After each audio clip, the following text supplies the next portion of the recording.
Okay, welcome everyone, and thank you for being patient as we get started this afternoon with a discussion about the current case before the International Court of Justice on genocide in Myanmar.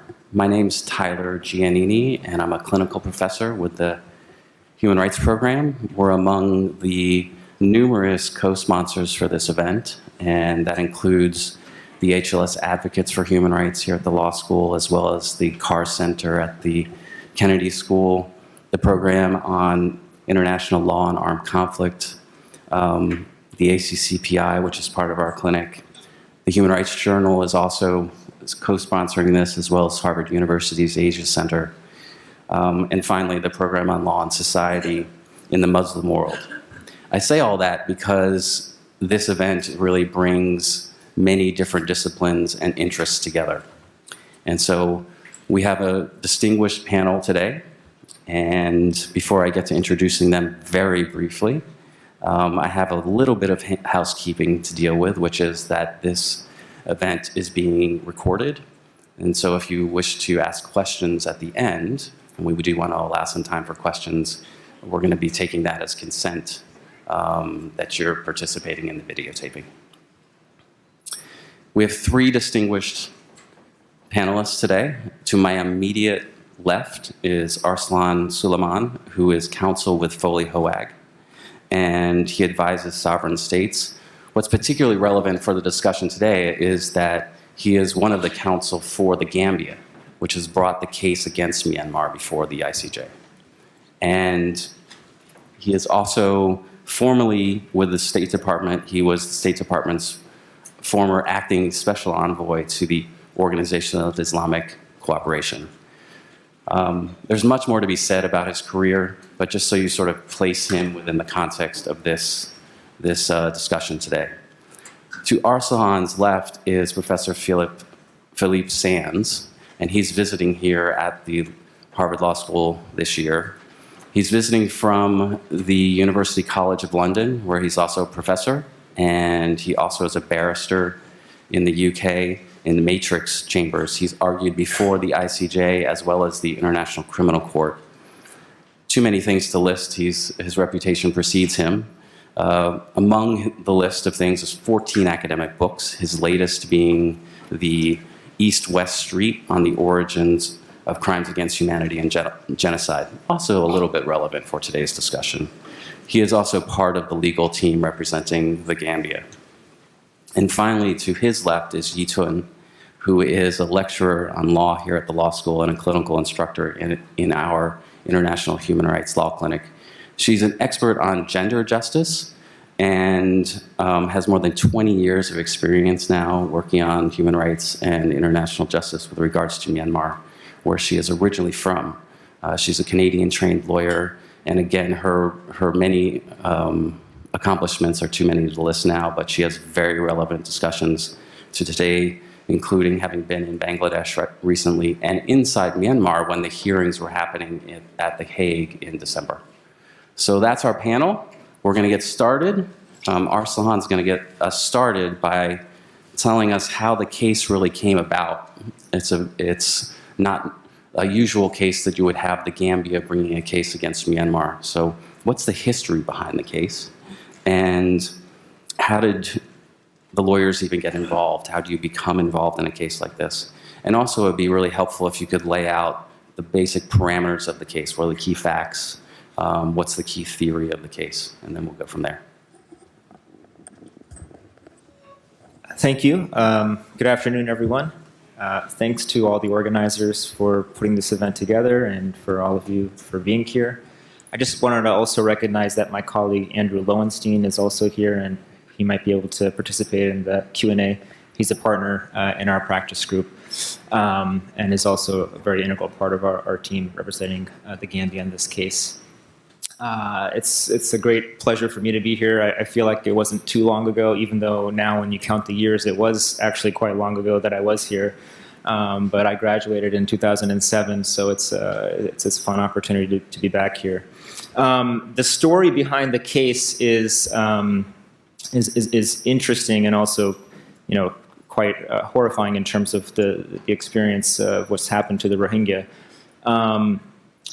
As Tyler mentioned, I worked at the State Department before my current position, and part of my role at the State Department was working on human rights issues in the Human Rights Bureau, but also working as the United States representative, first the deputy envoy, then the acting envoy to the Organization of Islamic Cooperation, the OIC, which is an international organization made up of 57 member countries, most of which have a majority Muslim population, some of which have a substantial Muslim population. The situation facing the Rohingya, it's a situation that has stretched back for many decades in terms of the discrimination that they have faced and in terms of various expulsions that they have faced.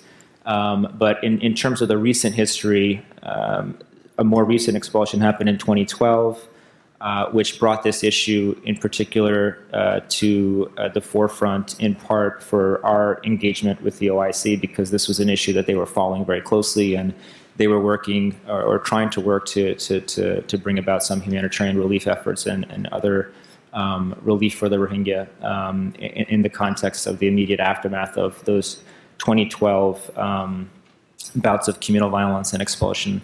But that really led forward in terms of the timeline to 2016 and 2017, where you had episodes of what the Myanmar government called clearance operations. And these were essentially military operations that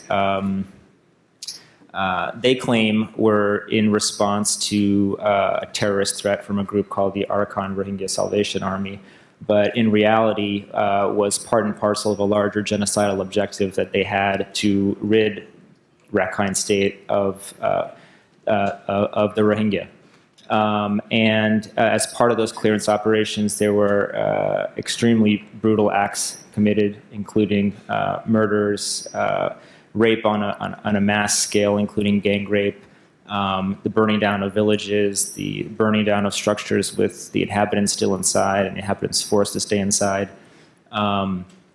Really brutal atrocities that the United Nations fact-finding mission on Myanmar found to have occurred with the intent to destroy the Rohingya group in whole or in part, with genocidal intent. And the report of the UN fact-finding mission, the first report, came out in 2017, and that was a very influential report in terms of setting the stage for potential international action. There had already been various efforts to seek justice for the individual victims, including ideas of potential ICC investigations. But in terms of this ICJ case, some of the efforts behind this started around that time. And in particular for the Gambia became particularly involved after a meeting of the OIC was held in Bangladesh in 2018. Usually these meetings are attended by foreign ministers. By stroke of luck, the Gambia's foreign minister was unable to attend this particular meeting in Bangladesh. And in his place, he asked his justice minister to attend. And his justice minister, an extraordinary gentleman named Abu Bakr Tambadou, he happens to have spent almost 15 years in the international criminal system, working as part of the International Criminal Tribunal for Rwanda, prosecuting genocide and other atrocity crimes. And so he participated for the Gambia in this particular meeting in 2018. And as part of that meeting, Bangladesh brought all of the delegations to visit the refugee camps in Cox's Bazar. And when he met the victims, he personally says that he felt very strongly that he knew that this was a genocide, that the stories that they were telling him were stories that he had heard in Rwanda, and that something had to be done. And so he moved the OIC at that meeting in 2018. He tabled a resolution and created a committee of about 8 OIC members to focus on accountability for the crimes committed against the Rohingya. And it's through that committee that ultimately the Gambia's bringing of this case was approved. That committee, again, was established in 2018. Later that year, in the summer and in the fall, I was able to connect with him and discuss with him in depth the idea of this particular means of securing justice and accountability for the Rohingya through a case under the Genocide Convention, which would establish state responsibility. The Justice Minister felt that this was an important mechanism, and he decided that this is something that the Gambia should undertake. And so he sought to get the approval of his committee to endorse this action and to get the approval of the wider OIC to support this action politically and diplomatically. And he was able to do that. He was able to get the approval of the OIC's foreign ministerial body in 2019, as well as the heads of state. And so after that approval, the Gambia formally hired our law firm to represent it in this matter, and they filed their application on November 11th of 2019. And as part of that application, again, the application is seeking to, the application is essentially a complaint by the Gambia as a party to the Genocide Convention against Myanmar, which is also a party to the Genocide Convention. And the Genocide Convention of 1948 is the convention that established genocide as a crime under international law. And it sets out 3 particular obligations on states parties to that convention. The first is to prevent genocide. The second is to punish the crime of genocide. And the third is not to commit genocide. And that third element was later via an interpretation of the ICJ of the convention itself. But those are the obligations that are incumbent upon all member states who are party to that convention. And the jurisprudence of the court has indicated that that obligation is owed to all parties of the convention, meaning that any state party, like Myanmar, owes an obligation to all other state parties not to commit genocide, to prevent genocide, and to punish genocide. And so it's under that theory that the Gambia, even though it's thousands of miles away, as a state party to the convention, can take Myanmar to the ICJ to hold it to its responsibilities under the convention. And that's what the Gambia has done.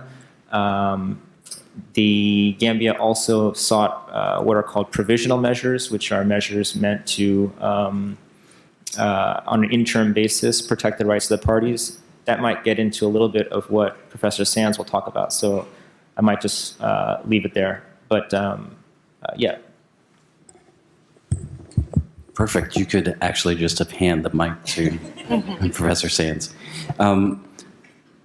So it would be great if you could tell us what the status of the case is right now, and in particular, what are the implications of this decision that came down in January around the provisional measures? What happens next with the case, and what are the key legal issues and challenges ahead? And also, I think it'd be nice if you could comment about how this fits into the broader international law landscape, if you could.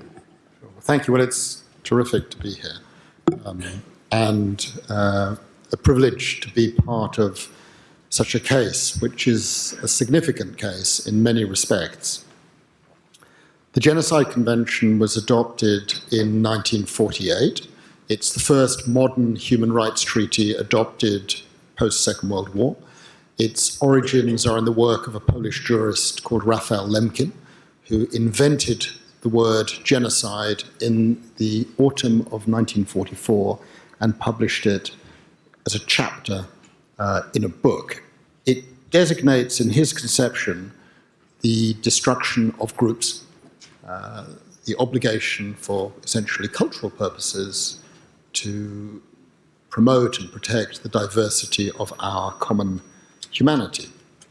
It emerged as a concept in parallel with another concept at exactly the same time, crimes against humanity, which designates not the protection of groups, but the protection of individuals. And the book to which you referred, East-West Street, traces the origins of these two crimes to two men at a single moment and a single town, and of course the Nuremberg trial. The convention enters into force in the 1950s. Arsalan has described what its principal obligations are, and what it also provides in Article 9 is recourse to the International Court of Justice in the event of a dispute concerning the interpretation or application of the Convention. And that's what has opened the door for the Gambia to move forward. A word about the International Court of Justice. It's the principal judicial organ of the United Nations. It is based in The Hague.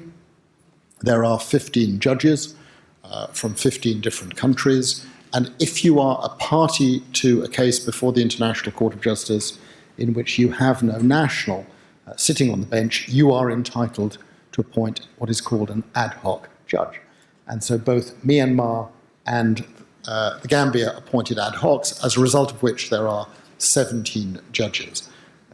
First time I ever did a case at the International Court of Justice, which was in the early 1990s, my learned leader, a wonderful James Crawford, who is now a judge on the International Court of Justice, gave me as his single piece of advice is make sure in the 30 minutes in which you address the court, you make eye contact with every judge on the court.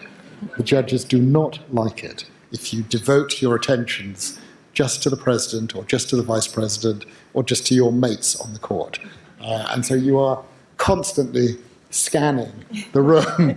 And that explains why, if any of you watch the footage, that's what the experienced counsel at the court do. Arsalan has set out the significance of provisional measures orders and the power of the court to do this. I mean, it's to the credit of the court that it moves incredibly fast. I think the case was filed on the 11th of November, and the oral arguments for provisional measures opened on the 10th of December, within a month of the application, which reflects the court's interest in the case and its ability to move extremely fast. When you're making an application for provisional measures, you've essentially got to persuade the court that your rights are in issue and are likely to be violated further unless the court acts to protect those rights pending the outcome on the merits of the case. So it's really important to make the point that provisional measures are protective of the rights only up to the point that the court has addressed the merits. But since the merits usually takes 3, 4, 5 years, there is a period of time at which these issues become significant.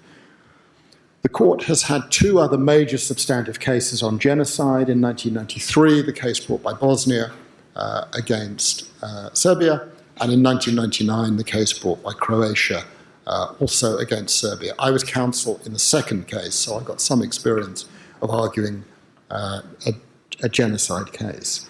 In the Bosnia case, there was a provisional measures order made in the autumn of 1993. In fact, 2 provisional measures orders, which generally were rather simple and said, you've got to stop any further genocidal acts or stop any genocidal acts in the period pending the outcome of the case. 2 years after that provisional measures order was adopted, in 1995, Srebrenica occurred, and that very much concentrated our minds as we were working on the arguments for provisional measures. So you have to show that your rights are an issue. Arsalan has made the point. Whose rights are an issue here?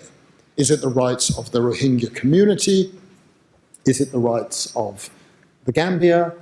Is it the rights of the world, humanity as a whole? And that became an issue in the case because basically Myanmar argued that the Gambia does not have rights that are an issue here. The only state that has rights that are an issue here is Bangladesh, which is the neighbouring state to Myanmar, and to which hundreds of thousands of Rohingya have either been expelled or fled, depending on your analysis of the situation, too frightened now to return. So the issue of rights is important. You have to show there is urgency. You've got to show it is more likely than not that further acts that are capable of being characterized as genocide will take place. And you have to show that on the merits, you've got a plausible argument. In other words, if you were to succeed on the merits, a finding of genocide would have occurred. And Myanmar basically argued that none of the conditions had been fulfilled. And when its agent made the opening arguments, and rather remarkably, certainly at a personal level, the fact that the agent was Aung San Suu Kyi, who turned up in court and deliver 2 rounds of arguments for Myanmar. That was essentially what she said. This is a domestic matter. It is essentially an armed conflict. It has nothing to do with genocide. The court, in the best interests of justice and respectful of the rule of law, should remain out of the case. That case did not prevail. The hearings took place from the 10th to the 12th of December, 2 rounds of oral arguments. If any of you are interested, in particular, it's really interesting to watch the opening arguments of the hugely impressive Attorney General of the Gambia, and also the arguments of Aung San Suu Kyi, which are powerfully made and well made, an extremely able individual who makes, I think you will have watched it, and with a certain emotion, I suspect. The arguments are over, the tribunal then disappears for deliberation, and the order comes down a month later. And the order is remarkable for at least 3 reasons. It is the first time in my experience that on a case such as this, the court has given a unanimous order, 17-0, which is unexpected. At the very least, you normally expect the ad hoc judge appointed by the party that's on the unsuccessful end to vote in favour of the country that departed it. And it's full credit, I think, to that judge in particular that he joined in a unanimous decision. The unanimity of the decision gives it a particular force, and we can perhaps in comments afterwards say something about that and what comes next, because it means that effectively the entirety of the international community has recognised that the basic arguments are made out, and at this interim stage, without prejudice to the merits, and that's an important point to make, a claim of genocide is plausible. It was a case that was enormously helped by the work of the United Nations fact-finding mission and many of the non-governmental organisations who produced a documentary record on which we as counsel, in short time available, were able to place considerable reliance. So it's a unanimous decision. It orders, firstly, Myanmar to stop any acts of genocide in the period pending the outcome of the case on the merits. And in that sense, it largely follows the decision of the International Court of Justice 25 years earlier in the Bosnia case, although it does go into a little more detail on the kinds of acts that are characterized as genocidal in nature. But it then does 2 things that have never happened before, in my experience, before the International Court of Justice. Firstly, it orders, unanimously again, that Myanmar preserve the evidence. And that is very significant in terms of the way forward.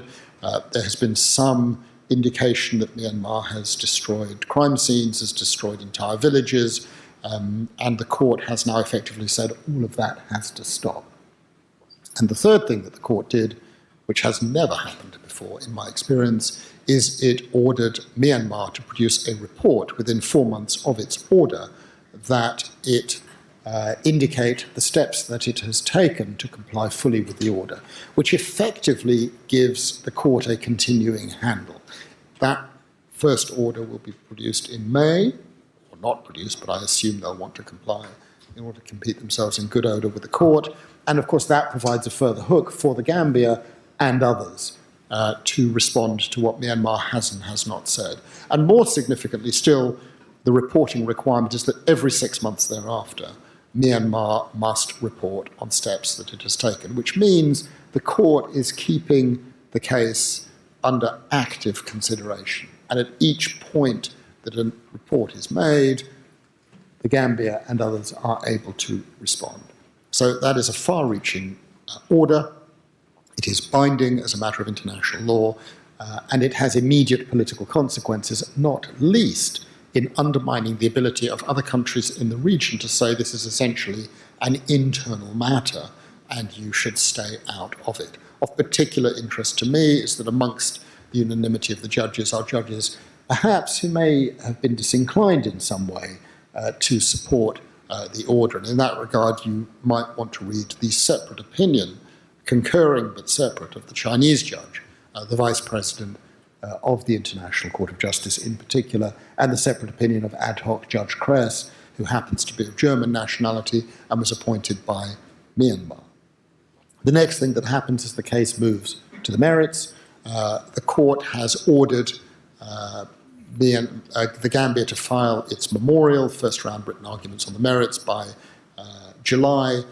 Myanmar will file its counter memorial 6 months later, and then there will be a second round of written pleadings called reply and rejoinder, and then there will then be a hearing on the merits of the case, on the full evidence of the case. In the interim, it is possible that Myanmar can object to the jurisdiction of the court, and under the court's rules, that has to happen at no later than within 3 months of the filing of the memorial, and it has a suspensive effect. So it is possible the case could be delayed by 18 months or 2 years. If there are preliminary objections to jurisdiction, we will not know until 3 months after July whether Myanmar wishes to avail itself of its right to do that. The case will then come to a judgment on the merits, and we will see the outcome. It's a case inscribing itself more generally in the context of the way the world is. I think the fact that it is unanimous is a testament in part not just to the fact-finding of various bodies, UN and NGO, putting together material which Counsel for the Gambia were able to rely upon, but the presidential powers of Abdullahi Yusuf, who is the president of the International Court of Justice, a very fine Somali judge, who, and this is a matter of speculation, will have, I suspect, recognized that international law finds itself in a parlous moment right now. Essentially, to put this in its broader context, I think where we are now is an effort at an unraveling of the 1945 international order, largely created by the United States and the United Kingdom, and this is a personal view, being unraveled by the United States and the United Kingdom, which is a great irony, I think,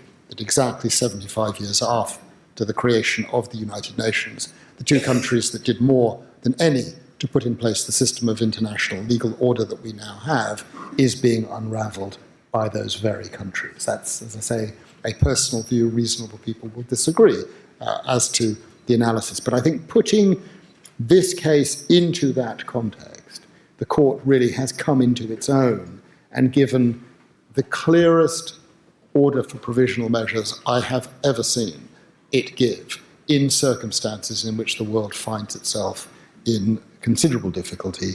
And that, I think, is a point that I will stop. And maybe we will hear from you on your very important reaction to these matters.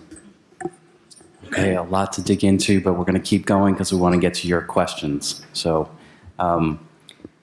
Yi, it would be great if you could elaborate on the importance of the case inside the country, but also for the various communities from Myanmar, both inside and outside the country, what the reaction has been, both positive and negative. Yeah, thank you. So for me, when I think about this case, it really has an importance for different people for different reasons. At the heart of it, it's really three communities. First, the Rohingya, the people who are at the heart of this matter, the importance of that case for them. Second, the other ethnic nationalities of Myanmar, who have also been subjected to various campaigns of war crimes and crimes against humanity over the decades since 1962. And lastly, to the Damodar, who's been able to operate to a certain degree inside the country.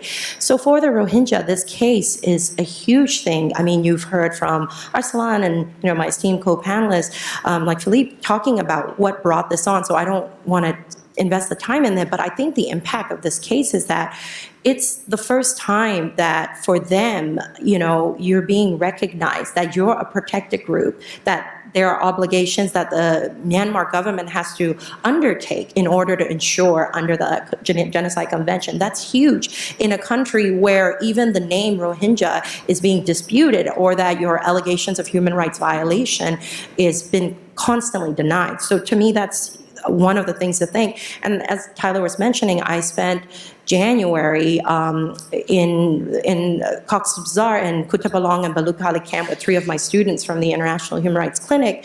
And when we were there working with women's groups, youth groups, survivors, and activists, this case was all that everybody wanted to ask us about. So what could be the impact? What's next? The hopes and things. And I think those people are the ones who are at this heart, and why this provisional measure that, Professor Sands, you just outlined, need to be ensured. The international community needs to ensure that Myanmar implements it.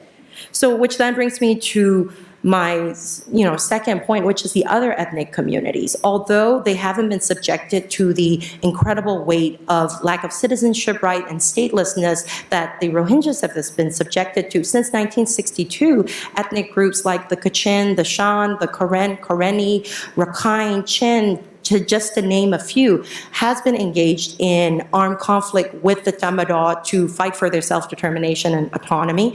And even though, we hear about the clearance operations, many of those were subjected to what, they call the Four Cuts campaign, which sounds eerily like the patterns that you're seeing in the clearance operations of 2007. The indiscriminate targeting of civilian population using forced labor, the mass rape of ethnic women using as a weapon of war. Local women's organizations have repeatedly, again and again, called for accountability in country. So this is not an international push for accountability, but it's always been there all along. Groups like Women's League of Burma have been at the forefront leading this charge. So this case is incredibly important because it's the same perpetrator who's been able to operate with impunity, but for the first time is being held account in The Hague under these international crimes.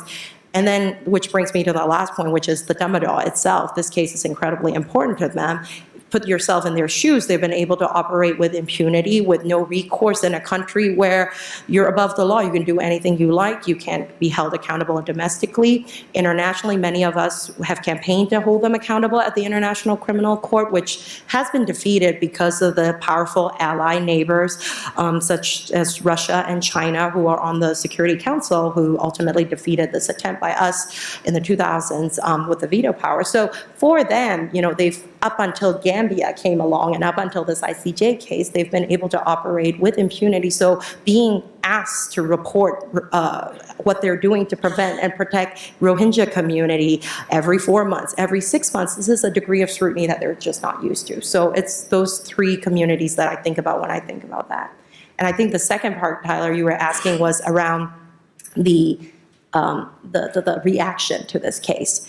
So the reaction to the case has been mixed. As Tyler was mentioning earlier, I was in Myanmar myself in December while you all were in The Hague presenting, and it's a moment of surrealness to see, people coming out en masse. And part of the reaction or the negative backlash to a certain degree has to do with the state agent, Aung San Suu Kyi.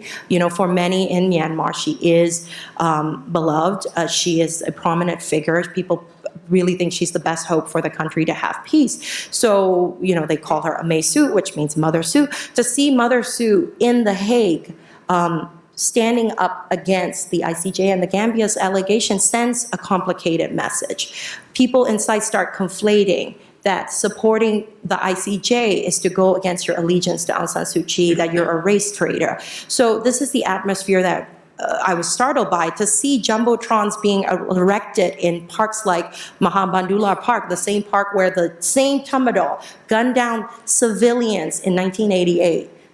These impunity, right? And yet this country is now somehow pivoted because of not just her, but also the nationalist movement that's been really active, disseminating this narrative that this is a terrorist attack, this is Myanmar's sovereignty, and that the international community is bullying us and that they're trying to, force our hand around this. But the reality is that domestic justice has not. The Myanmar courts have shown that they have been unwilling or unable for decades to hold this, right? So even though there's negative backlash, my message to the different communities inside Myanmar, as well as those in the diaspora, to think about ICJ is to remind ourselves of, just exactly what led us to this point. And also to remember that it is that impunity and it is the fact that the domestic justice systems are not working, which is why we've had to recourse it. So I'll leave it at that. I mean, I have other thoughts, but I might want to make sure other people have questions, so. Okay, so normally I would start with a round of questions, but I'm going to forego that, and let's get you all involved. Let's do it by a round of questions, so we've got a couple of mic runners so that we can get a set of questions, and we'll go from there. There's two in the back. First person.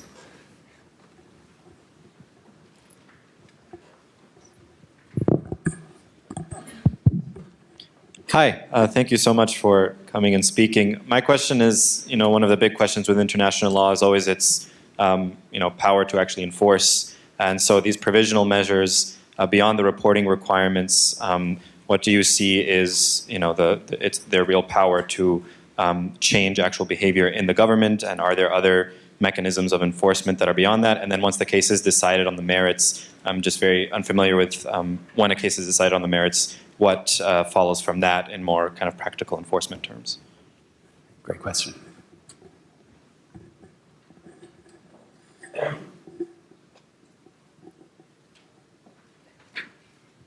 Hi, I'd like to follow on the earlier question, which is, so, if with the provisional measures and if a ruling comes down, what is there to stop the Tamil or the Myanmar government from not complying, or from, when they have to present these reports, it's easy enough to fabricate and lie, right? What sanction is there to, prevent action that can actually cause harm on the ground? Okay, let's take one more. I think there's one in the back.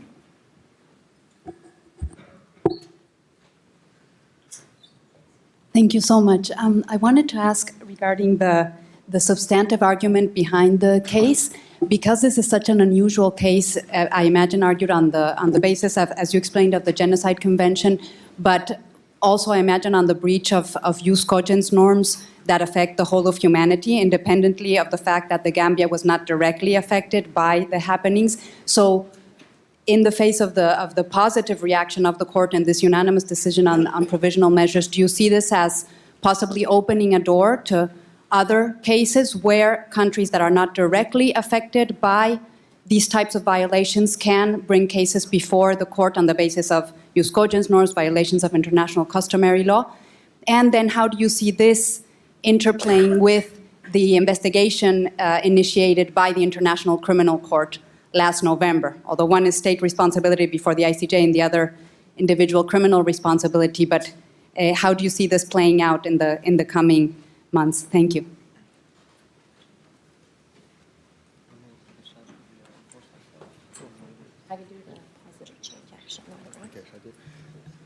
On the two questions relating to enforcement, until relatively recently, provisional measures, there was a big question as to whether a provisional measures order was legally binding. The court resolved that definitively in a case actually between a series of cases between Germany and the United States and Mexico and the United States on the application of the death penalty, and ruled clearly and categorically that they are legally binding as a matter of international law. Of course, unlike a domestic court, the ICJ doesn't have a police force available to it to enforce a provisional measures order. And so you are left in the court of public opinion, in essence, to ensure that the opprobrium of non-compliance with the provisional measures order will have some protective effect. At the end of the day, what really matters, speaking personally, is the protection of human beings, individuals and groups on the ground from acts that are capable of being characterized as genocidal. The fact that Aung San Suu Kyi turned up in court, of course, had a transformative effect. We don't know what the circumstances were of her decision to come to The Hague, but it meant that instead of there being, 11 cameras, there were hundreds of cameras, and it was on the front page of every newspaper, it was in every radio and television news report for several days. And so it has heightened public interest and public knowledge of what has happened. That, of course, has its own political consequence and political effect. The fact that the provisional measures order is unanimous also adds very significantly to its weight and authority. I was very interested by what you said, because if the order was split 12-5 or 9-8, as some cases are, then the state has some ballast and is able to say, look, it's keenly contested, it's open to argument, this is a small majority. But when the entire court, including your own ad hoc judge, basically says, this looks and smells like genocide and it's got to stop, you are in real difficulty domestically. And that domestic difficulty then is transferred into the international arena. So specifically, the immediate impact of a provisional unanimous measures order is that all the other countries in the region, in the context of the United Nations, are much less open within the framework of the United Nations to saying, back off, don't touch this, it's an internal domestic matter. And I'm told that that has disappeared. The authority of the International Court in characterizing this as a case about genocide in which there is a colorable argument that genocide is taking place has had a completely transformative effect in the United Nations and in other international political fora. And I think that is immensely significant. The reporting requirements are hugely significant. What this means is the moment Myanmar has said no genocide is taking place, so there's nothing to report. And maybe their report will be a blank page of paper or nothing at all. In a sense, that would be unfortunate, but it doesn't matter because the Gambia as a party in the case, but also other interested parties, may send comments to the International Court of Justice indicating the veracity of the report. I think also it is likely, because of the unanimity of the Provisional Measures Order, that other countries may decide to intervene formally in the case. And so I think that you are looking at the interface of legal process and political outcomes as to how this goes forward. I'm going to say one other thing briefly in relation to the question of the ICC. That is a wholly separate case. It concerns only, because Myanmar is not a party to the statute of the International Criminal Court, it can only be connected to events taking place on the territory of a state party, namely Bangladesh, and therefore the case is limited to the question of whether the inability of the Rohingya community to return to their homes in Myanmar is a crime against humanity in relation to its connection to the crime of forced displacement of a population. One question, obviously, that emerges is the relationship between a potential investigation on crimes against humanity on the one hand and genocide on the other. But the Gambia is not involved in the proceedings before the International Criminal Court. They are two entirely separate cases, although the factual matrix is connected. Yeah, just to add on the questions about, what's to stop them from not complying. I mean, generally, as Professor Sanders mentioned, you have the public opinion, you have the reaction of others.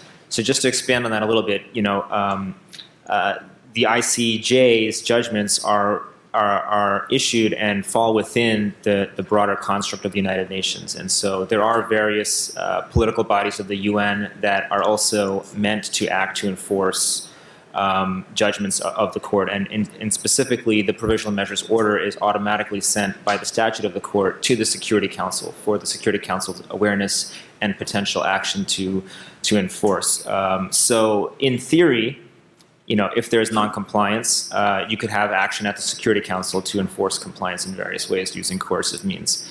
Now, in practical reality, because there's a likely veto by China to protect Myanmar, that potential option may be limited because of that. But the unanimity of the order helps to change those dynamics in some respects, because even the Chinese judge agreed with the order, and so there may be some limits as to how far that protective veto might go.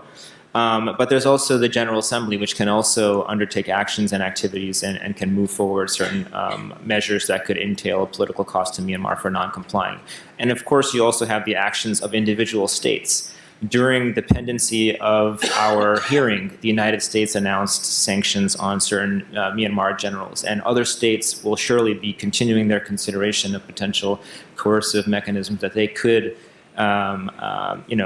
implement in order to enforce Myanmar's compliance with the order in and of itself.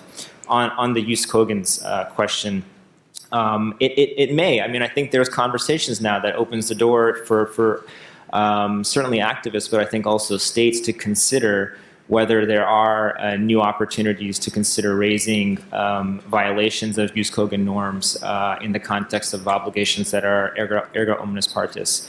But again, the court, I think, ruled this way because of the specificity of the Genocide Convention and the fact that it had jurisprudence previously which held that the obligations of the convention are owed to all of the state parties to the convention. So it may be that this convention is particular in that sense, and it doesn't necessarily open the door more broadly, but there is also the precedent of Belgium and Senegal under the Convention Against Torture, which also invoked the jus cogens character of the obligation not to commit torture. So I think there is certainly more of a conversation around this and potential to explore the boundaries around which more cases like this could be brought.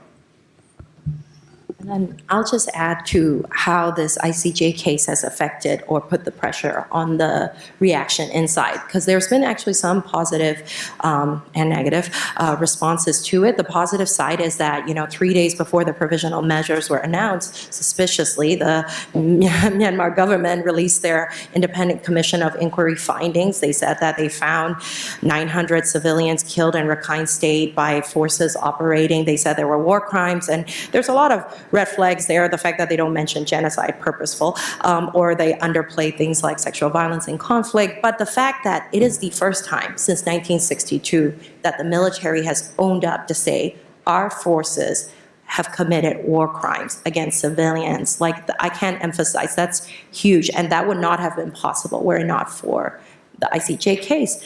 Since then, the hearing happened on January 23rd, once the hearings resolved. Since then, the government inside the country has been really pushing. The commander-in-chief, Myanmar, has announced they're going to do new court-martials. They're going to hold more people responsible. They started proceedings on, prosecuting of individuals related to a massacre on one side in Rakhine in November. Before that, they looked at the Indian massacre, which was bravely and courageously covered by the Reuters journalists that Go Josou and Gowalon. So they sentenced the 7 officers to 10 years hard labor then. That was the first time that's ever been done. Now they're announcing things. But when I say this, I do add with a caveat, those same 7 officers who were sentenced 10 months into their sentence were quietly released on a military pardon. So whether these future court-martials are going to go that same route remains to be seen. But the fact that they're nervous, the fact that they are reacting, I think that's movement that for those of us from Myanmar have not been seen before. So, And I would just echo what Yi is saying. I've worked on Myanmar for about 2 decades myself, so I would say that this piece, the social pressure on the Tatmadaw, is actually quite important. That Yi is highlighting kind of the accountability side, and eventually you want the behavior change. That's harder to measure, but if there are costs to careers and you get a downtick of any kind in abuses, that is meaningful change. And so we can definitely see the scrutiny and the cost of defending this going up. Okay, I think we have time. Normally we stop around 1, but it seems like people are staying. So I want to give another round of questions. We can go a little bit over. If you got to go to class, go to class. But let's take another round of questions, and then we'll wrap up.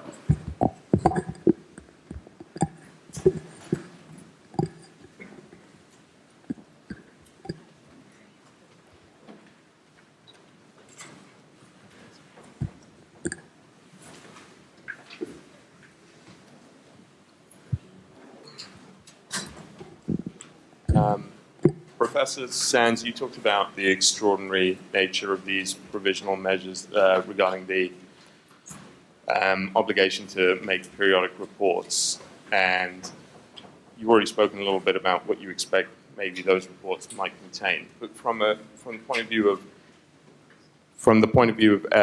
agents litigating the case, part of the order is that these reports be made available to the Gambia. What do you anticipate?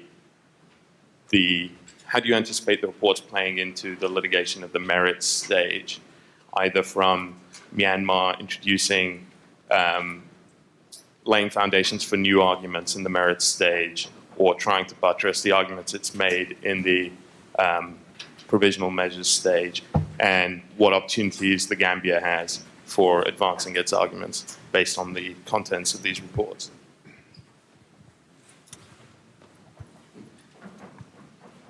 Thanks for the opportunity. So he mentioned about the commandos military activities for other ethnic groups for the long time. So I'm wondering what would be the effect of the ICJ court case on the other ethnicities, and also how ICJ could address for the issues beyond Rohingya programs in the country. Thank you.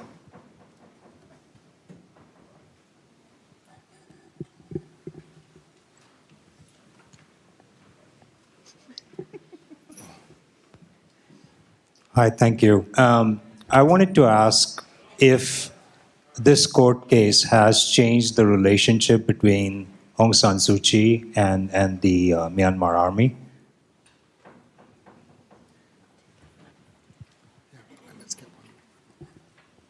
Thank you. I have a question for Yi Sun. You mentioned the importance of the case for the victims, but I was curious to have your opinion or your feeling about how important it is for them to be recognized as victims of genocide, specifically contrary to crimes against humanity or war crimes, for instance.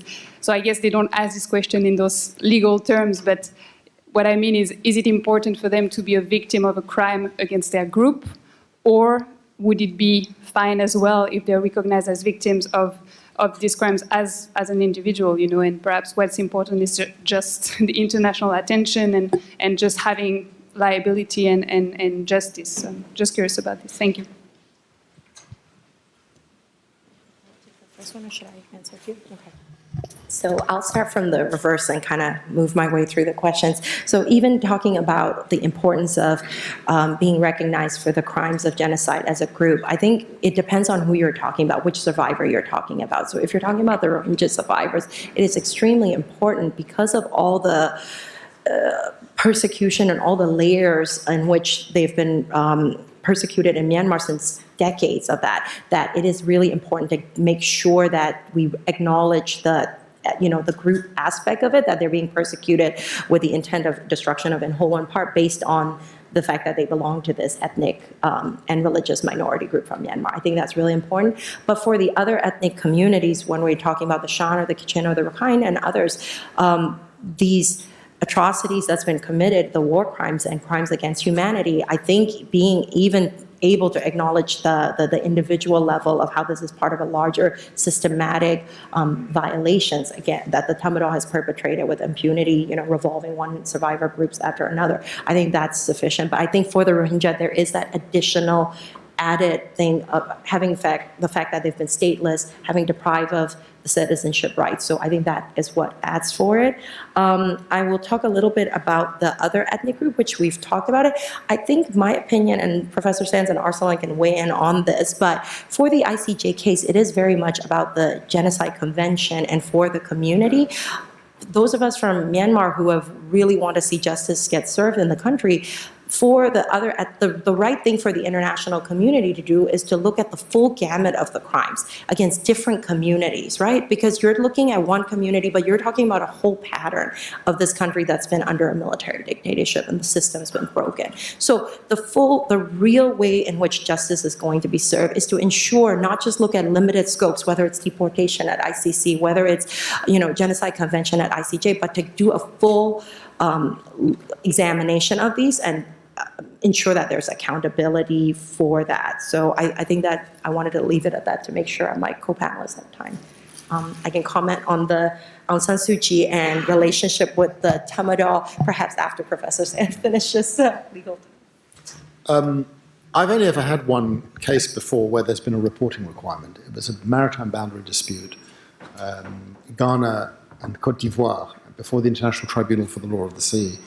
And it was very significant. I learned a lot from that experience because in that case, my client, Ghana, effectively was on the receiving end of reporting certain things that it had to do in the context of a provisional measures order which it had obtained, but on which it had to report certain actions taken. And the act of writing the report, certainly if you're an independent counsel, it really concentrates the mind because you're effectively looking at two phases. You're looking at the impact of the drafting of the report at this immediate phase, namely responding to the requirement to report by a certain date, but you're also looking at the implications down the line when the court gets to the merits. You don't want to say anything in your immediate report that's going to get you into difficulty later on. And so the challenge actually for Myanmar, I was just thinking this through, is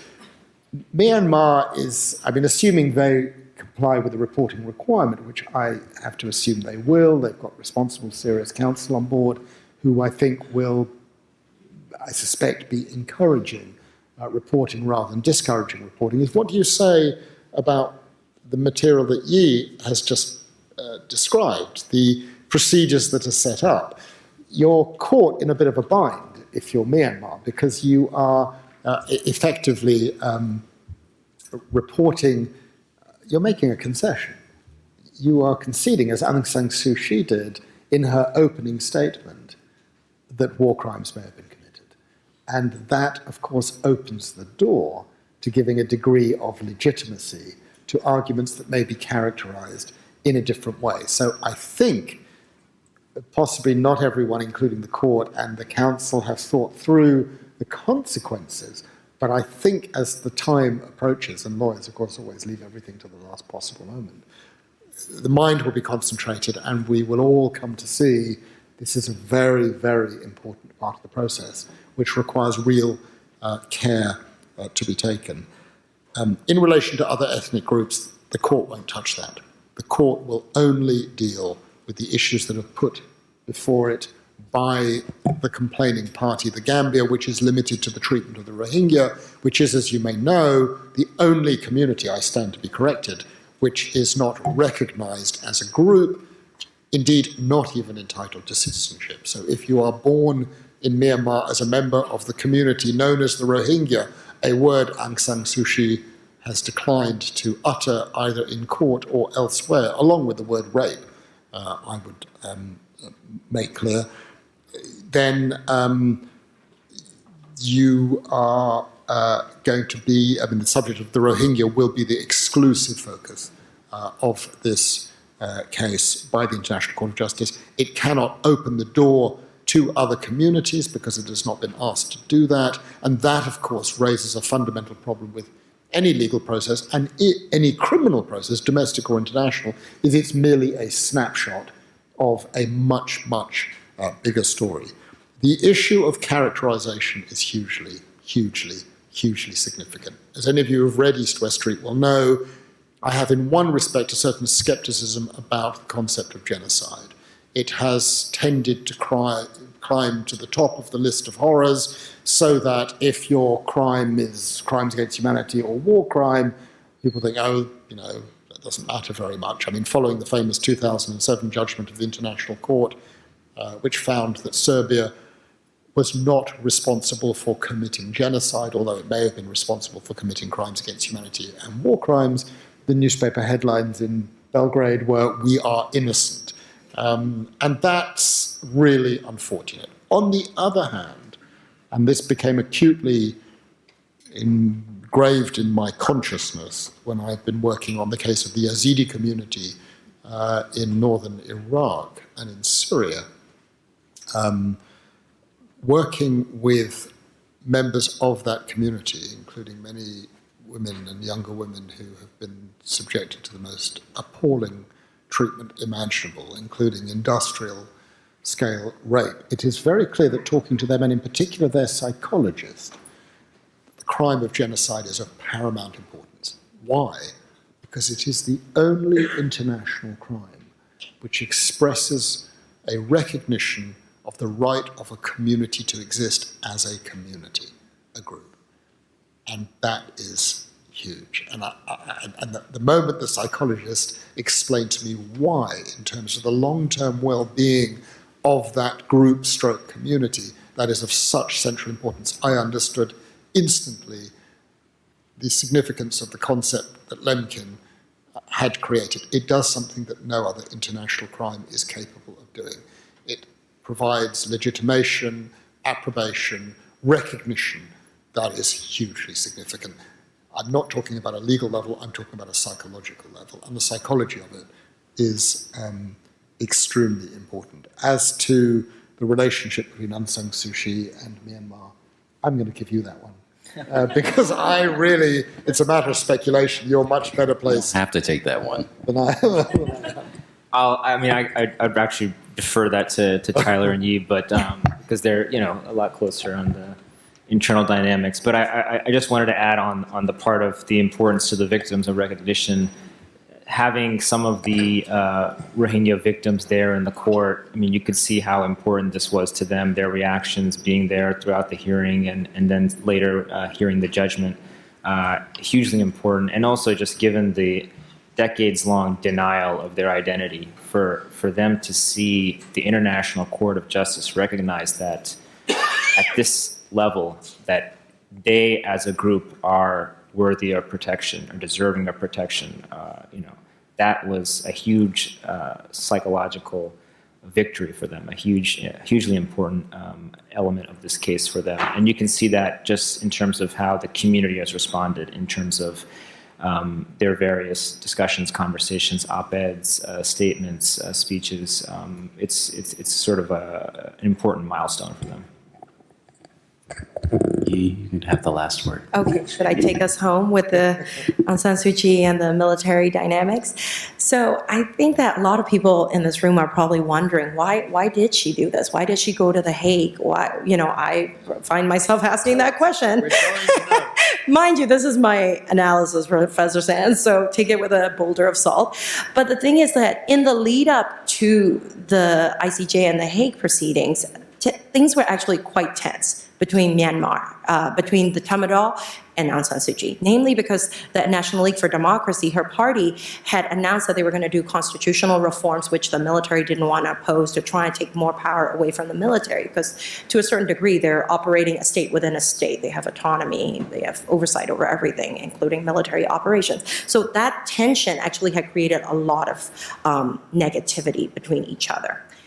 In addition to that, the ethnic armed organization and the national ceasefire agreement had been stalling. So the different ethnic groups, Aung San Suu Kyi is facilitating this peace talk, along with the other groups. The peace talks had stalled, people were losing, what is happening? So there was a lot of pressure in the lead up to the November 2020, this year's an election year, just like here in the US, of the ethnic communities. Maybe last time in 2015, they came out and voted en masse for the National League for Democracy, but this time around, because of the stalled peace process, ongoing conflict, they might not do that, and that this could be a thing. So here comes November, the Gambia, with the things, and here's an opportunity. With one trip to The Hague, you are essentially winning over a lot of goodwill. You're winning over the hearts and minds of the community inside Myanmar. There is a hero narrative of a leader who's rising to defend her nation, to be the face, who's magnanimously, even though under the Constitution, she has not ordered these people to go into Rakhine and commit these atrocities, or has even oversight, but she yet conveying to the military that I am there to, step up and be that leader. Instant goodwill from the relationships with the military. Conversations are starting again. We don't know where the constitutional reforms are going to go, but definitely within Myanmar, as I was saying, jumbotrons going up. We stand with Aung San Suu Kyi, posters everywhere, people changing profile pictures with the same frame. Suddenly, it's an election campaign, and it's a powerful, potent message. David versus Goliath, the international community, the Court of Justice, Gambia, OIC, everybody picking, and yet we're going to stand strong and say this is our sovereignty, it's a terrorism thing, we're going to resolve it ourselves domestically. And that's what that platform offers. So that's my 2 cents, so to speak. Please join me in thanking Yi and Philippe and Arsalan for the great discussion. Thank you.